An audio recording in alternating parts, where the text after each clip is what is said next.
सच्चिदानंदमयं मुकुंदम् अशेष विद्याधीन्द्रं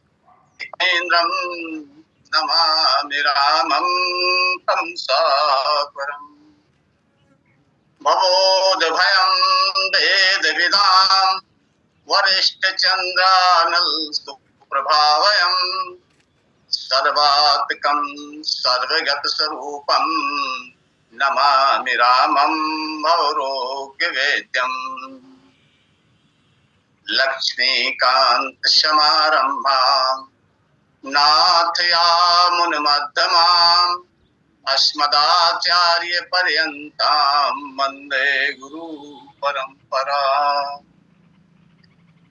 राम कथा के रसिक तुम भक्ति राशमति धीर आसन लीजिए हृदय महतेज पुंज कपिवीर श्यावर रामचंद्र जी की जय उमापति महादेव की जय पवन सुत हनुमान की जय गोस्वामी तुलसीदास जी महाराज की जय सब संतन की जय जय जय सीताराम।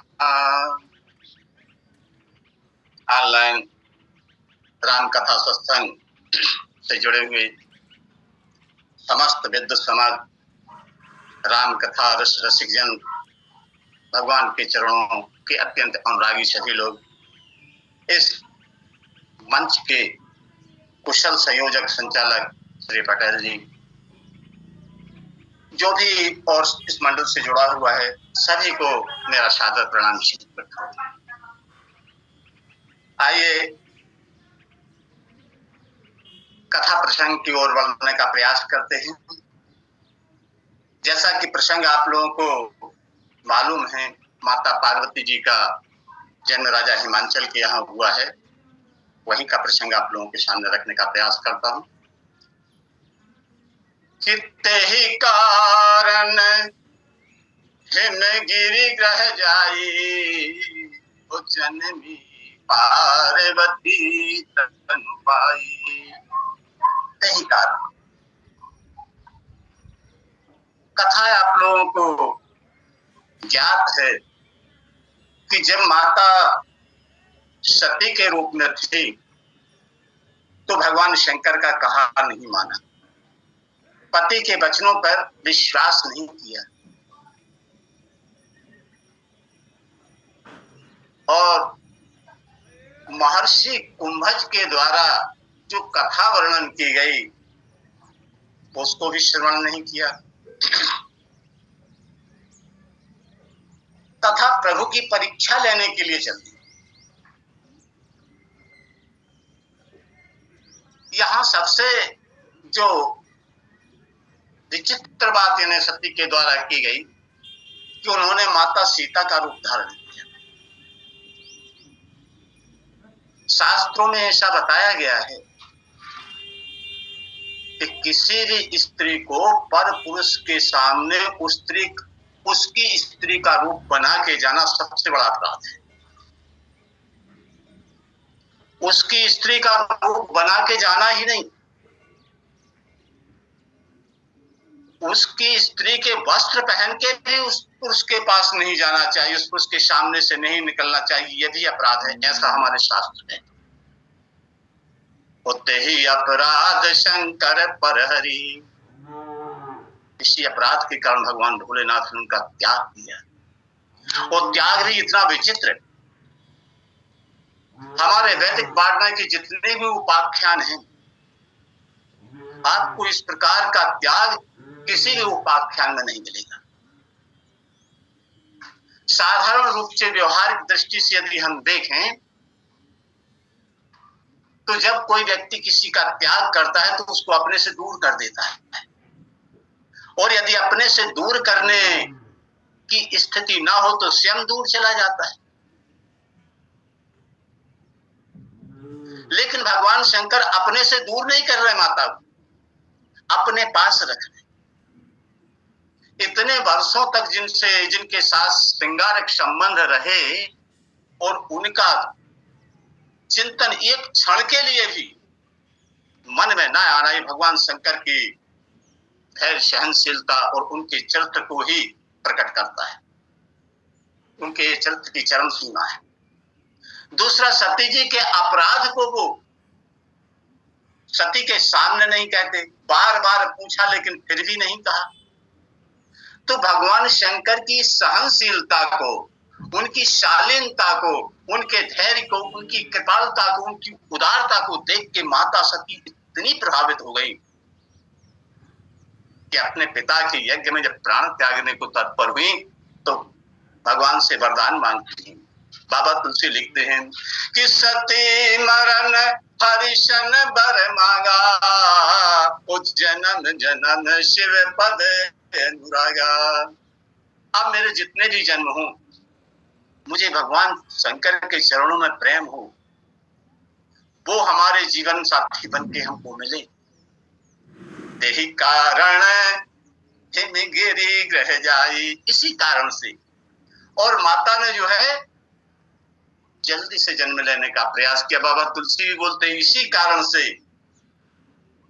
और सती जो है, सती प्रसंग जैसे ही समाप्त होता है वैसे ही बाबा तुलसी उनके जन्म की कथा भी लिख देती है कि उनका अगला जन्म कहाँ हुआ, क्योंकि उन्होंने ये वरदान मांगा था कि जन्म जन्म शिव पद अनुरागा।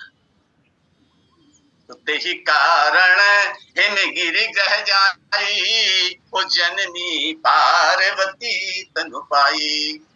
और इस जन्म में माता जी का नाम पार्वती के रूप से प्रसिद्ध हुआ।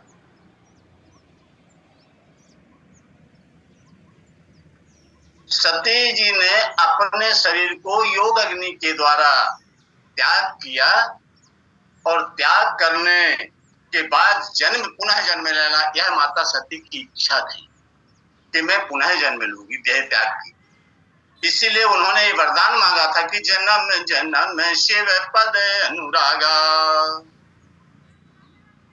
उनकी इसी इच्छा की पूर्ति के लिए और भगवान ने वैसी स्थितियां भी पैदा कर दी। तुलसी जस भगत बिताते से ही मिले सहाय, वैसी सहायता भी मिली। अपने शरीर को त्यागा और सोचा कि अब जो जन्म लूंगी, अभी मैंने जिनके यहाँ अवतार लिया था वो चतुर चालाक थे। प्रजापति दक्ष के यहाँ जो अवतार लिया, उनके यहाँ जो जन्म लिया, तो प्रजापति दक्ष चतुर चालाक थे। दक्ष बोलते हैं चतुर व्यक्ति के लिए जो बहुत चालाक हो, मीमांसक। और चतुर चालाक मीमांसक के यहाँ जन्म लेने के कारण माता सती में पिताजी के गुण जो हैं विद्यमान थे। और शास्त्रों में कहा आत्मा में जायते पुत्रः, पिता के गुण दोष जो हैं वह उसकी संतान में आ ही जाती। तो जिस प्रकार से दक्ष भी किसी की बात नहीं मानता था, उसी प्रकार से माता सती भी किसी की बात नहीं मानती थी। इसलिए माता सती बोलती कि मैं चतुर चालाक की बेटी नहीं बनूंगी, अब मैं ऐसे व्यक्ति की बेटी बन के जन्म लूंगी जो अटल हो, अचल हो, जिसमें दृढ़ विश्वास हो। अब मैं तर्क के रूप में नहीं, श्रद्धा के रूप में जन्म ली। और यही सच सोच के वो राजा हिमांचल के यहाँ जन्म लेते हैं। ते ही कारण हिम गिरि ग्रह जाई, ओ जननी पार्वती तनु पाई। चूंकि माता पार्वती कल्याण स्वरूप भगवान शिव की माया शक्ति है। आप लोगों को निवेदन करूं कि भवानी शब्द है, सती शब्द है, उमा शब्द है, ये किसी व्यक्ति विशेष का नाम नहीं है। क्योंकि जब सती पहुंचती हैं राम जी के सामने तो बाबा तुलसी लिखते हैं कि लक्ष्मण देख उमा कृत वेशा, वो चकित हृदय राम भय विशेषा। वहां उनको उमा शब्द का के प्रयोग किया। अब उमा नाम तो उनका पार्वती जी के रूप में जन्म लिया तब होता है। और भगवान शंकर भी उनकी तारीफ करते हैं, पार्वती जी से कहते हैं कि धन्य सती पावन मति तोरी, और रघुपति चरण प्रीत नहीं तोरी। पार्वती के रूप में सती शब्द से भी संबोधित करती। तो निवेदन मेरा ये था कि भगवान शंकर की जो उत्पत्ति करने वाली माया है उसको सर्वाणी कहा जाता है,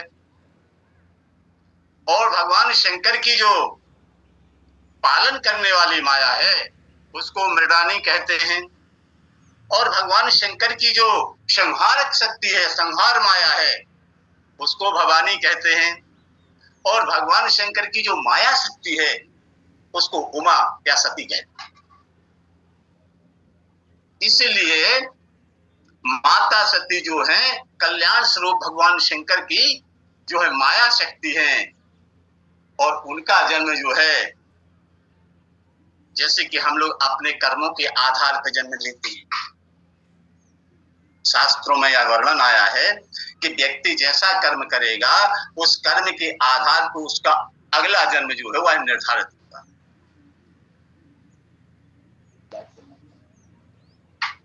हमारे कर्मों के आधार पे और हमारे लिए अगला जन्म मिलता है। एक बड़ा विवादास्पद शब्द है कि संसार में कोई बैठा नहीं है जो कि आपको मनुष्य बना रहा है या पशु जानवर बना रहा है। वह भगवान भी किस सामर्थ्य वाला, कौन सी सामर्थ्य वाला जो आपको बार बार बनाए। उसने सृष्टि की रचना की और आपको एक बार शरीर दे दिया। शरीर दे के संसार के समस्त भोगों को आपके सामने रख दिया। अब आप उस भोगों के लिए प्राप्त करें और उसके अनुसार आपका अगला जन्म निर्धारित हो। तो हम जो कर्म करते हैं उस कर्मों के संस्कार जो है, जब शरीर त्यागते हैं तो कर्मों के संस्कार हमको धक्का लगाते हैं पीछे से, और धक्का लगा के उस स्थान पर ले जाते, उस योनि तक ले जाते हैं कि आपको किस योनि में जन्म लेना है। तो ये जो जन्म मरण का जो चक्र है, हमारा नीति शास्त्र जो कर्म शास्त्र या पूर्व मीमांसा है उसमें इस प्रकार का व्याख्यान है कि कर्मों के माध्यम से ही और जीव जो है अगले योनि में प्रवेश कर। तो माता सती के लिए ऐसी कोई बंदिश नहीं थी कि वो कर्म के अनुसार जन्म ले। ये उनकी इच्छा के अनुसार जन्म है, क्योंकि वह स्वयं जगत जननी है, भगवती है, आद्या शक्ति है, परा माया है, भगवान शंकर की जो है माया शक्ति। हम संसारी लोग तो माया के वशीभूत होकर जन्म लेते हैं, और जब परमात्मा अवतार लेते हैं या दिव्य शक्तियां अवतार लेती हैं तो वो माया को अपने आश्रित करके जन्म लेती है।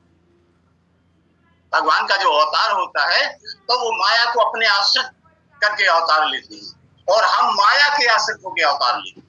बस फर्क इतना ही नर और नारायण में। तो माता सती जो है अपनी इच्छा अनुसार और राजा हिमांचल के यहाँ जन्म लेती हैं। बाबा तुलसी लिखते हैं कि तेहि कारण हिमगिरि ग्रह जाई, ओ जननी पार्वती तनु पाई। महाराज हिमांचल के यहाँ जन्म लेती हैं, और जन्म लेने के बाद में वहाँ क्या क्या परिवर्तन होता है इसके बारे में बाबा तुलसी बहुत सुंदर शब्द बताते हैं कि जब ते उमा शैल ग्रह आई, ओ सकल से संपत्ति छाई। जैसे ही भगवती आद्या शक्ति भगवान शंकर की इस माया ने और हिमांचल राज के यहाँ जन्म लिया पार्वती जी के रूप में, तो समस्त सिद्धियां और समस्त संपत्ति जो है वह वहां पे आ जाती है ऑटोमेटिक अपने आप। बड़ा रहस्यपूर्ण शब्द है ये सब कि किसी के जन्म लेने से वो संपत्ति आ जाए। थोड़ा सा हम बालकांड की ओर आपको लेके चलते हैं, महाराज दशरथ जी के भवन की। राम अवतार जब होता है, राम जी का जब अवतार हुआ, दशरथ जी के यहाँ आनंद ही आनंद है। क्योंकि जैसे ही दशरथ पुत्र जन्म सुन काना मानहु परमान, संपूर्ण अयोध्या में परमानंद फैला हुआ है। और महाराज गुरुदेव वशिष्ठ कहते हैं कि सुनी बोले मुनि अति सुख पाई, ओ पुण्य पुरुष कह मही सुखदाई।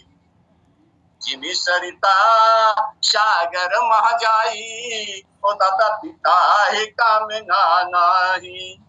तेनि सुख संपत्ति बिनहि बुलाए, ओ धर्मशील पह चाहे सुहाए। जहाँ धर्म का पालन होता है, जो धर्मशील व्यक्ति होते हैं, और जहाँ दिव्य आत्माएं अवतरण होता है, दिव्य आत्माओं का अवतरण होता है, वहां सुख संपत्ति ऑटोमेटिक बिना बुलाए और उनके पास चली आती। जिस प्रकार से नदियां जो हैं वह समुद्र में अपने जल को उड़ेलती रहती, समुद्र में जल की कमी नहीं है, और वह किसी नदी से ये भी नहीं कहता कि हमें तुम्हारा जल नहीं चाहिए, या आप आके हमारे में जल डाल दो, ये भी नहीं कहता।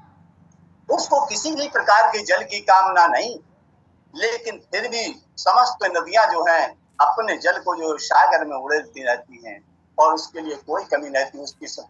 न तो वह घटता है न बढ़ता है, पूरा समरसता रहता है।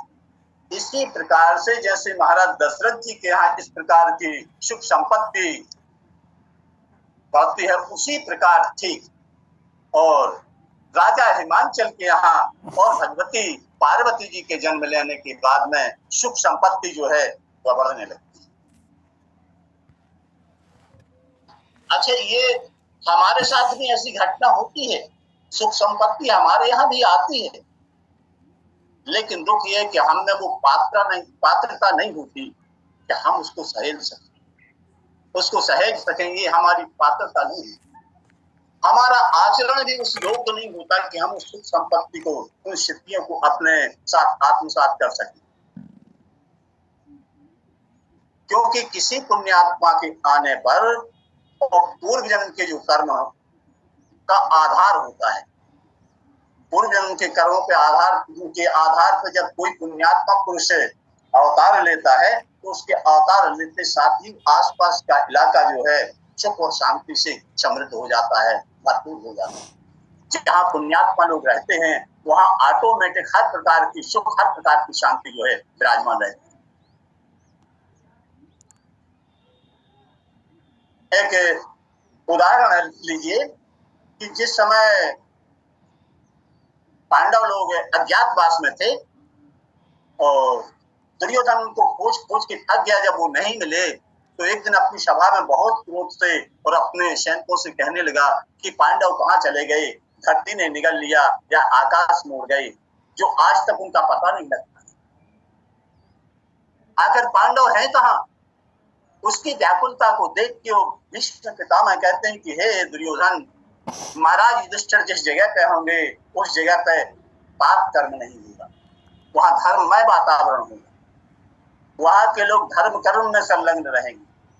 जहां महाराज युधिष्ठिर होंगे वहां ऑटोमेटिक सुख संपत्ति की वृद्धि हो रही होगी, वहां गायें अत्याधिक दूध दे रही होंगी। ऐसी बहुत सी बातें और भीष्म पितामह ने कहा, क्योंकि हर व्यक्ति के जो धर्म पे आरूढ़ रहता है उस व्यक्ति के हृदय से ऐसी ऊर्जा निकलती है जो आसपास के वातावरण को प्रभावित करती है, उनको सुख प्रदान करती है।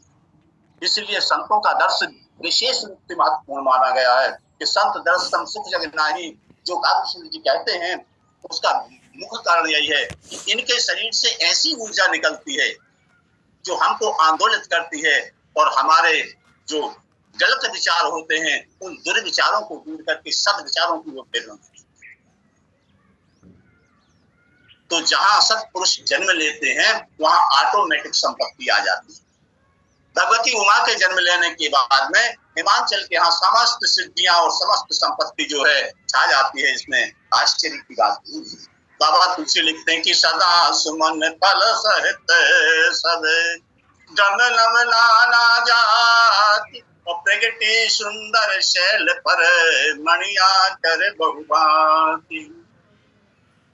भगवान शिव की ये माया शक्ति, महामाया जगत जननी जगदम्बा जैसे ही हिमांचल राज्य के यहाँ और अवतरित होती हैं, जन्म लेती हैं, वहां के वृक्षों में बदलाव आए। देखिए, हिमालय का जो वातावरण है वह अति ठंडा है। आज भी वहां के वातावरण में जब हम लोग पहुंच जाए, गर्म क्षेत्र के छत्तीसगढ़ के निवासी,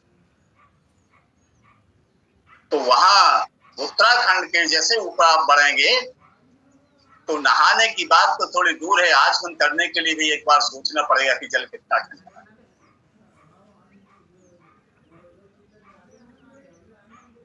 और जहां पर भगवान वेद व्यास जी का आश्रम है, बद्रीनाथ से करीब 4-5 किलोमीटर आगे पड़ता है, वहीं से सरस्वती नदी का प्रादुर्भाव भी हुआ है। तो बताते हैं कि जब देवर्षि नारद ने और व्यास जी को चिंतित देख के पूछा कि आप चिंतित क्यों, तो व्यास जी ने कहा कि महाराज, मैंने वेदों को लिखा, पुराणों को लिखा, शास्त्रों का वर्णन किया, वेदांत शास्त्र का वर्णन किया, ब्रह्म सूत्र की रचना की, महाभारत लिखा, लेकिन मेरे को शांति प्राप्त नहीं हुई। मेरा मन विक्षोभ को प्राप्त हो रहा है।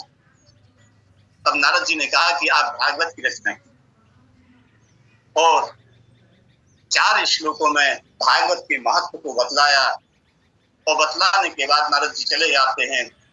और व्यास जी महाराज जो है सरस्वती नदी में सिर्फ आचमन करते हैं, और आचमन करके भागवत लिखना प्रारंभ करते हैं, नहाते नहीं।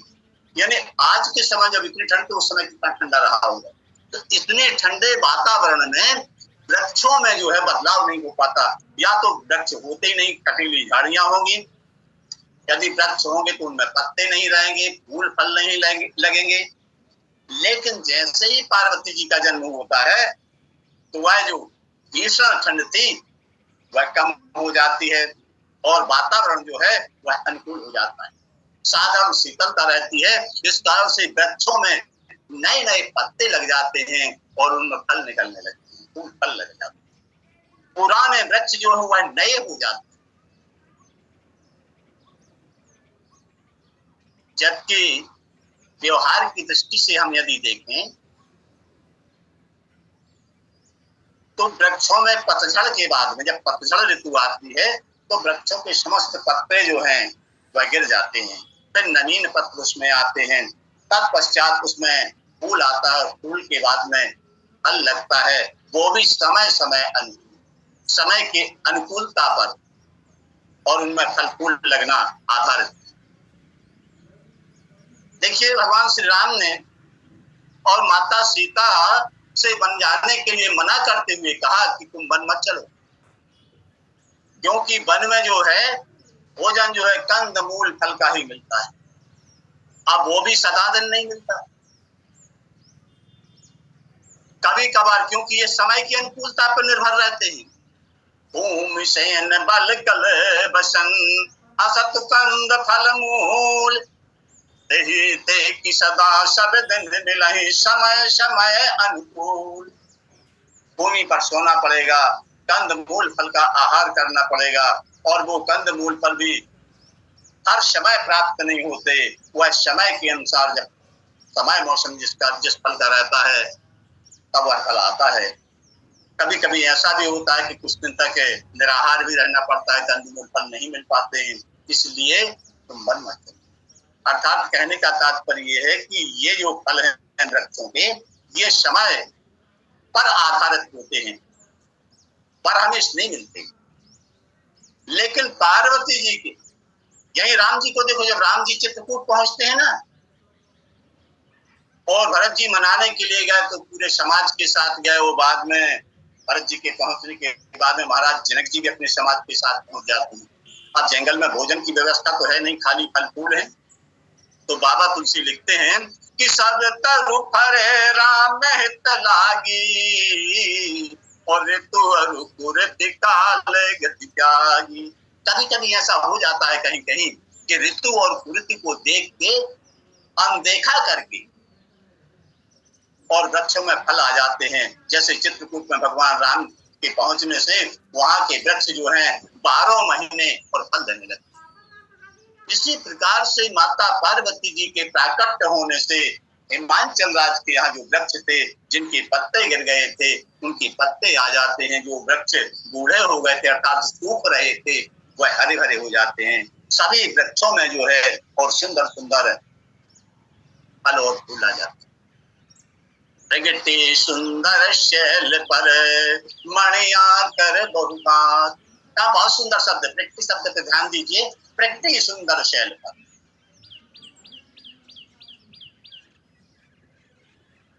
पर्वत में अनेक प्रकार की मणियों की खानें उत्पन्न हो गई। अब किसी के जन्म लेने से और हीरा जवाहरात मणियों की खानें उत्पन्न हो जाए तो सोचने में समझने में थोड़ा विचित्र सा लगता है, लेकिन इसका मतलब ये है कि ये खानें पहले से थी, लेकिन पहले अत्यधिक ठंड होने के कारण बर्फ जमी हुई थी। लेकिन अब माता के जन्म लेने के बाद में वह ठंड कम हो जाती है, माहौल थोड़ा गर्म हो जाता है, तो ग्लेशियर पिघलने लगती। और जब बर्फ पिघलने लगी तो जो खाने थी वहां वो दिखाई देने लगी। इसलिए बाबा तुलसी ने प्रकृति शब्द लिखा कि प्रकृति सुंदर शैल पर, वो खाने जो है ऑटोमेटिक प्रकट हो जाती। जैसे अभी वर्तमान में हमारे देश में एक नदी है, जिस नदी को हम स्वर्ण रेखा नदी के नाम से जानते हैं। आप लोगों ने उसका नाम जरूर सुना होगा और हमारे संगी साथी लोगों से कुछ लोगों ने शायद उस नदी के दर्शन भी किए।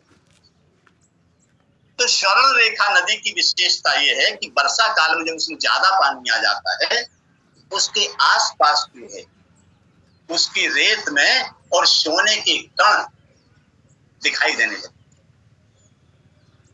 वर्षा काल में स्वर्ण रेखा नदी के किनारे और सोने के कण मिलते हैं। हजारों लोग आदमी उन कण को इकट्ठा करके और अपनी जीविका चलाते। ये आज भी हो रहा है। तो उस समय माता पार्वती जी के प्राकट्य होने से और पर्वतों की बर्फ पिघल जाती है और बर्फ पिघलने से जो है सोने की खाने जो हैं वह प्रकट हो जाती हैं।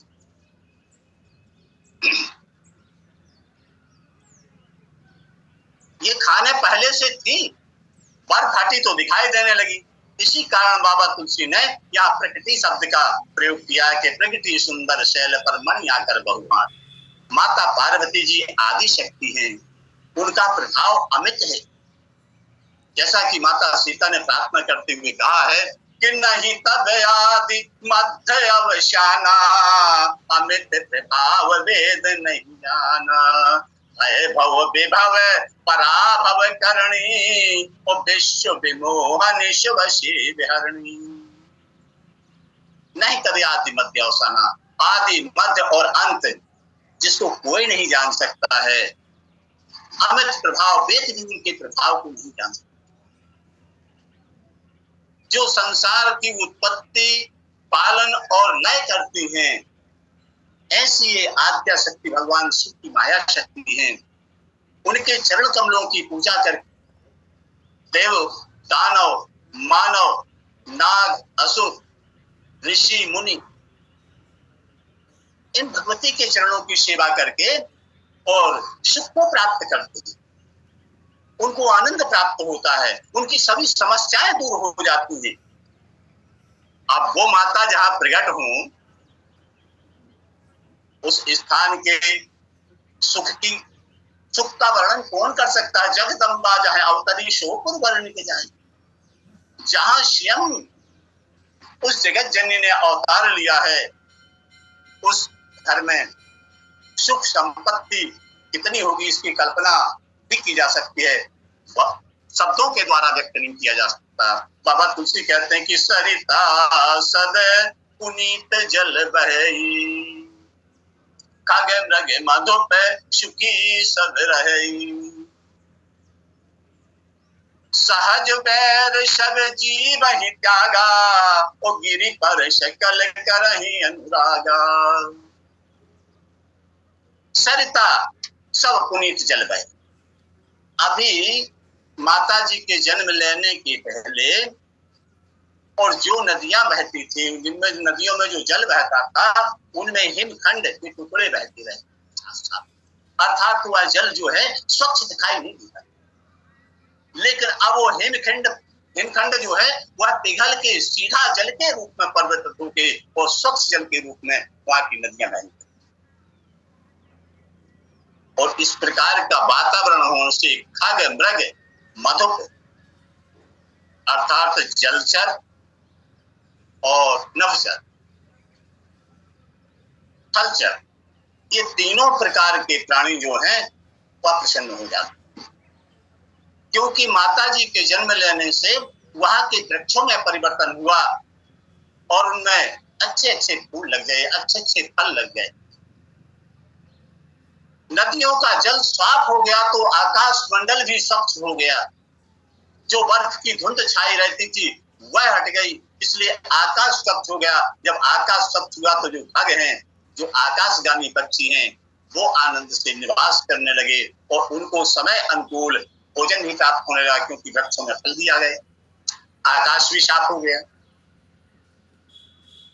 आकाश साफ हुआ, वृक्षों में फल आए और नए नए प्रकार की वहां पे घास भी उत्पन्न हो जाती है, जिससे जो जलचर पशु थलचर जो पशु हैं उनके लिए भोजन प्राप्त होने लगा, इसलिए वो भी प्रसन्न हो जाते हैं। वातावरण के शुद्ध हो जाने से मधुप, क्योंकि बहुत से पक्षों में फूल आ जाते हैं तो भौरे गुंजार करने लगते हैं और मधुमक्खियां जो उन पुष्पों का पराग ले लेके मधु का संकलन करने में लग जाती हैं, वो भी प्रसन्न होती हैं। अर्थात माता जी के जन्म लेने से जलचर, थलचर और नभचर तीनों प्रकार के प्राणी जो हैं वह सुखी हो जाते हैं। और बाबा तुलसी नीचे सबसे विचित्र बात लिखते हैं कि वहां परिवर्तन क्या हुआ कि सहज वैर सब जीव त्यागा। अब किसी का व्यक्तिगत यदि किसी से विरोध है, वो एक अलग चीज है कि भाई आपने हमसे कुछ गलत शब्द कहा, हमने आपसे कहा और हमारा और आपका विरोध हो गया, ये बात तो समझ में आती है। लेकिन सहज वैर जैसे कि बिल्ली और चूहा का, बाघ का और हिरण का, ये सहज वैर है, क्योंकि ये इनके बिना इनका जीवन नहीं चल सकता, जन्म से ही इनका वैर। अब बड़ी विचित्र बात साहब, विचार करें कि गाय यदि घास से दोस्ती कर ले, गाय यदि घास से दोस्ती कर ले तो बेचारी खाएगी क्या, और जब खाएगी नहीं तो जीवन कैसे चलेगा। तो बाघ जो हिंसक पशु है उसका भोजन हिरण है, अब वो उससे दोस्ती कर ले तो खाएगा क्या। जीवन को बचाने के लिए और उसको कुछ ना कुछ तो खाना ही पड़ेगा, ऐसा तो नहीं कि वो कुछ ना खाए। लेकिन बाबा तुलसी यहाँ लिखते हैं कि सहज वैर सब जीवन त्यागा। सभी जीवों ने अपना जो सहज वैर है वो त्याग दिया और सब एक साथ रहने लगी। बाघ और हिरण, बिल्ली और चूहा, सांप और मेढक, सभी एक साथ रहने लगे। यानी जिन प्राणियों में सहज वैर है, स्वाभाविक वैर है, जन्मजात वैर है, या ये कहें कि जो इनका भोजन है, अब उस भोजन के सिवा तो वो नहीं रह सकते। तो बहुत साधारण शब्दों में, समय बहुत कम बचा है, 2 शब्द और लेता हूं कि जहां पे जगदम्बा ने अवतार लिया है, जो भय भाव विभव पराभव करनी है, जिन्होंने स्वयं हजारों वर्ष तक अन्न को, फल फूल को, वायु को, बेल पत्र को त्याग की तपस्या की है, ऐसी कठोर तपश्चर्या जो उन्होंने की कि संवत सहत मूल फल खाए, सात खाए 7 वर्ष गमाए, बेल पात में परी सुखाई, 3 सहस्त्र पाई, पुल पर हरे उसने करना हुआ नाम तब भई करना। इतनी तपश्चर्या जिन्होंने की है, तो एक कहावत है, और ये कहावत शायद संपूर्ण देश में बोली जाती है कि जैसा राजा वैसी प्रजा। मालिक जिस प्रकार का आचरण करेगा, प्रजा भी उस प्रकार का आचरण करेगी। कहने का तात्पर्य है कि माता पार्वती ने जिस प्रकार से सभी चीजों का त्याग किया और केवल साधना की, तपश्चर्या की, तो यहाँ के जो प्राणी हैं, जो हिंसक जीव हैं, वो भी अपने मालिक इनको देख के और वो भी इन सब चीजों का त्याग कर देते हैं। अर्थात हम ये कह सकते हैं दूसरे शब्दों में कि इनको हिंसा करने की, हिरण को मारना या गाय को मारना, ये हिंसा करने की वृत्ति जो है इनकी समाप्त हो जाती है। और ये हिंसा वृत्ति कैसे समाप्त होती है, इसके लिए फिर कभी समय मिलेगा तो आप लोगों के सामने रखने का प्रयास करूंगा। समय अपनी पूर्णता की ओर है और यहीं पे मैं अपनी वाणी को विराम देता हूँ। बहन से बोलिए सच्चिदानंद भगवान की जय। आदरणीय पटेल जी बोलिए श्यावर रामचंद्र भगवान की जय। महाराज जी बहुत बहुत धन्यवाद। आपके द्वारा यही कारण हिमगिरी जाई जन्मी पार्वती तनुपाई की चौपाई के आधार पर पार्वती अम्बा के जन्म की कथा सबके बीच में रखी गई। पूज्य पंडित मानस भूषण सर्व महाराज जी सहित आपको 45 श्रोताजन इस समय सुन रहे हैं। योगाग्नि से सती जी ने देह त्याग किया, सर्वविदित है, और सती जी ने ही पार्वती के रूप में जन्म लिया। योगाग्नि से देह त्याग करने पर फिर जन्म नहीं होता, ऐसा सर्वसाधारण नियम। अतः सती जी फिर क्यों जन्मी, यह कहने के लिए ही तो स्वामी जी लिखते हैं कि सती मरण मांगा जन्म जन्म से पद अनुराग। भगवान राम से सती जी ने अंत समय में भगवान शिव के चरण कमलों में जन्म जन्मांतर तक प्रेम मांगा, इसलिए क्योंकि योगाग्नि से देह त्याग करते समय यदि कुछ वासना रखी जाए तो उस वासना की पूर्ति कराने वाला ही जन्म होना पड़ता है, जन्म लेना पड़ता है। अतः स्वयं यही की वासना रखी कि श्री शिव जी पति में प्राप्त हो और जन्म जन्म उनके ही पद कमलों में मेरा अनन्य गति परम प्रेम हो।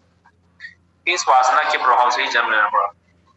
अब देखेंगे अरण्य कांड में सर्वभंग जी ने योगाग्नि से देह त्याग किया पर मरते समय भेद भक्ति का वर मांगा, जिससे मुक्त नहीं हुए और वैकुंठ सिधारा वहां पर कहा गया, स्पष्ट कहा गया कि ताते मुनि हरि लिंग न भयो प्रथमई भेद भगति बल्लयो। वहां भी जोग अगणित अनुजारा राम कृपा वैकुंठ सिधारा, या पहले कहकर तुरंत ही हरि लीन मुक्त न होने के कारण प्रथमई भेद भगति बल्लयो, ऐसा वो स्वामी जी ने लिखा। यहाँ पर जाई शब्द जो है, जाई शब्द बताता है कि अपनी इच्छा से गई, यही कारण जाई अपनी इच्छा से गई। जहां कनखल क्षेत्र में सौनिक तीर्थ है वहां पर देह त्याग करते ही उसी क्षण या दूसरे दिन जन्मी, ऐसा अर्थ नहीं है। वहां से कहीं गई और यथोचित समय पाकर कुछ काल बीतने पर जन्मी, क्योंकि मनु जी से भगवान ने कहा कि अब तुम मम अनुशासन मानी बसव जाई सुरपति राजधानी तह करी भोग विशाल तात गए कशुकाल्पनी होई हूं अवध तब मैं हो मासु। मतलब समय की प्रतीक्षा करनी पड़ती है और समय पाई तनु तजी अनयासा जाए कि न अमरावती भाषा, ऐसा मनु जी के प्रसंग में गोस्वामी लिखते हैं। प्रभु जी ने गए कछु काला कहा, वह कितना गया यह सर्वविदित है। स्वयंभू मनु मनवंतर से व्यवस्थ मनवंतर के 24वें त्रेता युग तक इतना समय लगा। दक्ष के यज्ञ मंडप में से निकली और हिमाचल के घर पर गई, ऐसा हुआ ही नहीं। यह स्कंद पुराण में जो पार्वती की जन्म की कथा है उससे स्पष्ट होता है। जिस समय सती जी ने देह त्याग किया उसी समय